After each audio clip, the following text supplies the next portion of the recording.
মানে রহিম গরুর মাংসটা দিয়ে দিলাম। আধা কাপ তেল, 2 টেবিল চামচ সরিষার তেল, রসুন বাটা 2 চা চামচ, আদা বাটা 2 চা চামচ, পেঁয়াজ বাটা 2 চা চামচ, 1 মুঠ পেঁয়াজ, 1 চামচ হলদি, 2 চা চামচ মরিচের গুঁড়া,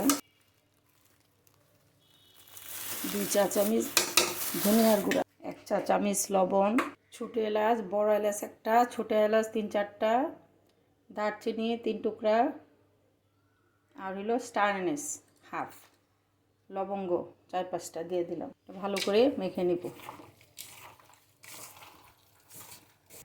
হাফ চামচ কাশ্মীরি লঙ্কার গুঁড়া, দই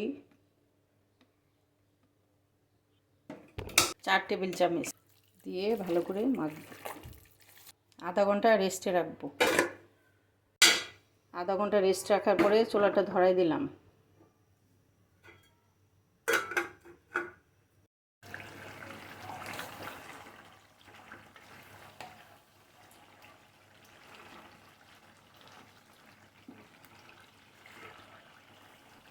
মাংস যত কষাবো ততই মাংসটা মজা হয়।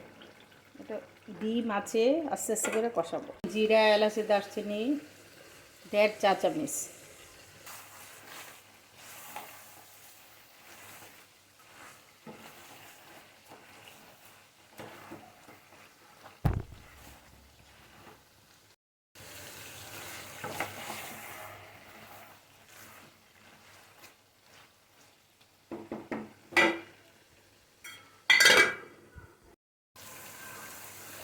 মাংসটা কষানো হয়ে গেছে, পানি দিয়ে দিব।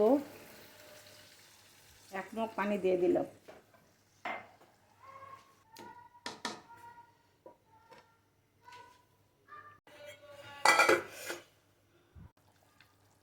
অল্প লবণ লাগবে, দিয়ে দিলাম। ঢেকে আস্তে আস্তে কষাবো। কাঁচামরিচ দিয়ে দিলাম, জিরা, গরম মশলা দিয়ে দিলাম হাফ চামচ। মাংস সিদ্ধ হয়ে গেছে। আমরা তো সবসময় একই রকম গরু মাংস খাই, এটা একটু ভিন্ন রকমের রান্না করেছি।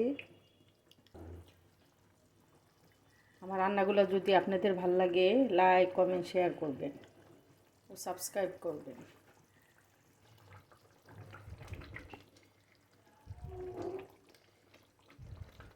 মাংসটা কত সুন্দর হয়েছে।